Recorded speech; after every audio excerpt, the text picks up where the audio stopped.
Olha só, após muita pressão da torcida nas redes sociais, o técnico Cuca acaba de pedir demissão do Corinthians, uma semana depois de ser anunciado para o cargo. Quem chega com os detalhes é o Marcelo Casagrande. Boa noite a você, Marcelo. Oi, Fernando. Boa noite a você e boa noite também aos amigos e amigas de todo o Brasil que estão com a gente aqui no nosso SBT News. Olha só, a decisão foi anunciada logo depois do jogo contra o Remo, que garantiu a classificação do Corinthians para as oitavas de final da Copa do Brasil. O treinador foi anunciado, como você disse, na quinta-feira da semana passada, logo depois que o Fernando Lázaro caiu. Nessa coletiva que ele fez logo após o jogo de hoje, trazendo ali essa decisão de deixar o Corinthians, Cuca falou que está passando por um momento muito delicado, que, segundo ele, é a pior coisa que um homem pode passar. Dá uma olhada. Tiveram 3, 4 dias muito pesados para mim, de pesadelo. Foi quase que um massacre o que acabou acontecendo. E eu estava muito concentrado nessa decisão, não queria tirar o foco, né? E isso acaba levando para os jogadores. Você vê que hoje eles me emocionaram. Cara, eu estou aqui há 5, 6 dias e eles todos ofertaram para mim porque eu não pedi nada. Mas porque eles sentiram, eu, como um ex-atleta que eu sou, o que eu estou passando, né? E o que eu estou passando, eu quero ser bem breve, porque não quero ser vítima de nada. O que eu estou passando é a pior coisa que um homem pode passar, né? Quando está em xeque a dignidade dele. Quando invadem as redes sociais de suas filhas, sua mulher com ameaças, com xingo. Vai embora, fulano, manda embora e ofensas que descabíveis, né?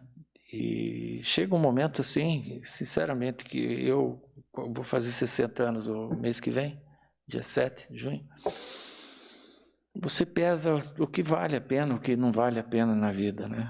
E nesse momento eu quero fazer valer a pena a minha família, que é a coisa mais importante que eu tenho no mundo.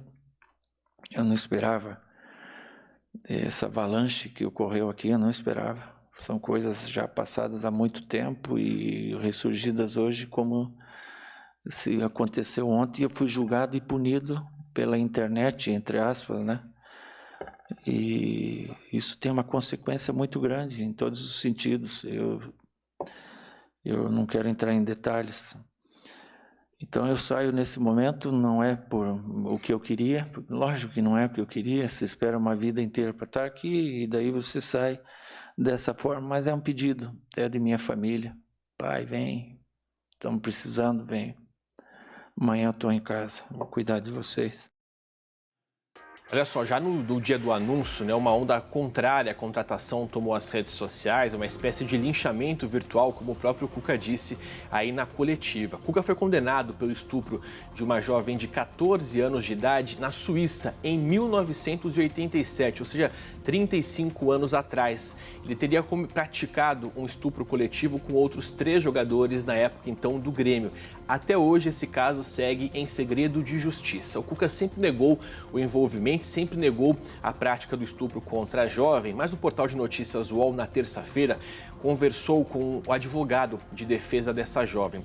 Ele disse o seguinte, que a menina reconheceu sim Cuca como um dos estupradores, como o autor do estupro, e que sêmen dele teria sido encontrado no corpo da jovem. Essas afirmações, então, vão na contramão do que o Cuca sempre disse, do que o Cuca sempre defendeu, dizendo que não tem envolvimento, que não participou desse crime aí com os outros jogadores. Inclusive, teve até um protesto desde que ele chegou no Corinthians, em frente ao CT do clube, feito por torcidas organizadas, por torcedores aí do time. Mas o que pode ter sido aí o ponto decisivo, o que pode ter sido realmente ali a última pá de cal em cima da imagem do Cuca, teria sido uma mensagem postada aí, interpretada, como uma mensagem coletiva por parte do elenco feminino do time do Corinthians, que teria dado então uma ação contrária à presença dele como treinador do time principal do Corinthians. Pois bem, o Cuca foi campeão brasileiro aí pelo Palmeiras e também da Libertadores pelo Atlético Mineiro. Ele está deixando o Corinthians depois de uma derrota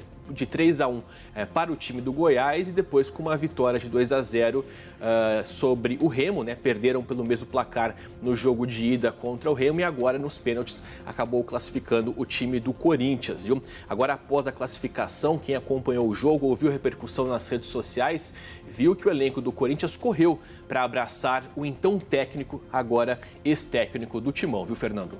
Marcelo, eu vi muita gente questionando por que essa condenação de 1987 está causando tanta pressão agora. O Cuca, que já foi técnico de outras grandes equipes, como você trouxe aí pra gente, foi campeão brasileiro pelo Palmeiras em 2018, foi campeão da Libertadores pelo Atlético Mineiro em 2014 e essa repercussão ficou muito maior agora no Corinthians. Eu imagino, assim, a gente só consegue fazer suposições, né? A gente não consegue explicar exatamente o momento social, mas eu acho que o momento que a sociedade vive não tolera mais esse tipo de comportamento, felizmente não tolera mais esse tipo de comportamento. Eu acho que o Corinthians, por ser uma instituição muito grande, por ter uma torcida muito grande, a torcida acabou tendo um peso decisivo nessa contratação. E uma outra coisa fundamental, como você falou, o protesto por parte do time feminino do Corinthians, que é um dos melhores do Brasil. O Corinthians tem um dos maiores investimentos aí no futebol feminino e tem feito campanhas de respeito às minas, de tudo mais desse tipo. Então é uma contratação que parecia completamente incoerente, né?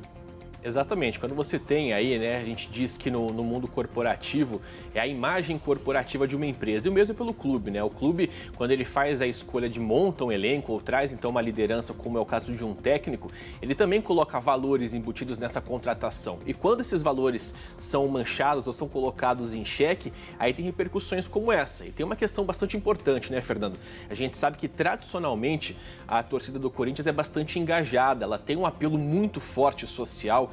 E isso, claro, acaba trazendo uma pressão ainda maior sobre os dirigentes do clube e também sobre o próprio Cuca, né? A gente vê aí, depois de um período muito curto, né, digamos uma semana, e a história já desenrolou dessa forma. São várias questões que a gente traz em pauta e vai listando aqui, compartilhando com quem está acompanhando a gente, seja pela TV ou então pela internet, né? Como a gente vê que é um caso de 35 anos atrás, que até então estava dado como esclarecido para o Cuca ou até mesmo embaixo do tapete para muita gente que sequer sabia dessa história e agora esse caso voltou à tona. E claro, tem um momento da internet, a gente sabe que a internet hoje em dia tem uma memória muito grande, tudo está arquivado, então as pessoas acabam ali trazendo à tona, às vezes revirando o passado de muita gente.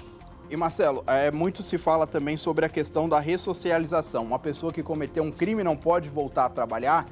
Aí eu vou trazer uma opinião quase que pessoal, uma opinião pessoal na verdade.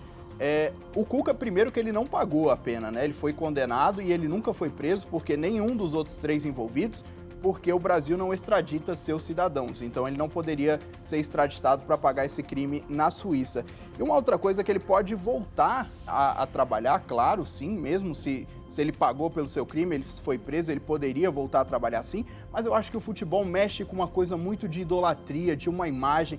Então que recado que o Corinthians estaria passando à sua torcida, à sua enorme torcida, a torcida feminina, ao seu time feminino, né, que recebe muito apoio, ao contrário de outros clubes brasileiros que relegam o futebol feminino a uma segunda posição. Mas que recado você passa quando você abre mão de todos esses valores em nome de uma prática esportiva que ainda pode ser questionada também? Ninguém garante que o Cuca teria sucesso no Corinthians, estreou com derrota. Mas você parece abrir mão de tudo o que acontece fora de campo e restringe só o que acontece ali nas 4 linhas. É um recado que não pode ser passado, principalmente em 2023, né, Marcelo?